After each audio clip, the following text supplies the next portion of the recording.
Hi, welcome to the Blue & Company office in Columbus, Indiana. My name is Trevor Foster, and I'm a staff accountant here. Whether you're looking to apply to Blue or you've just accepted an offer, let me give you a quick peek inside the office. I'm excited to show you around. Welcome to 627 Washington Street in Columbus.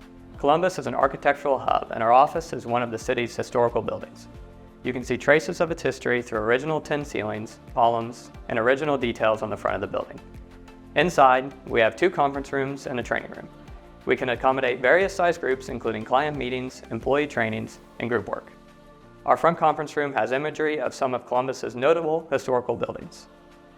One unique part of working in the Columbus, Indiana office is our courtyard. It is a beautiful space to take your lunch break in the spring and summer, and you will typically find a coworker or 2 doing the same. Columbus, Indiana is an amazing place to work and live. In 2022, the Indiana Chamber of Commerce named Columbus a Community of the Year, featuring beautiful architecture from historic to modern, a busy downtown, plenty of parks and things to do. Working in Columbus is a great choice. Thanks for joining me on this quick tour of our office here in Columbus, and thanks for your interest in Blue.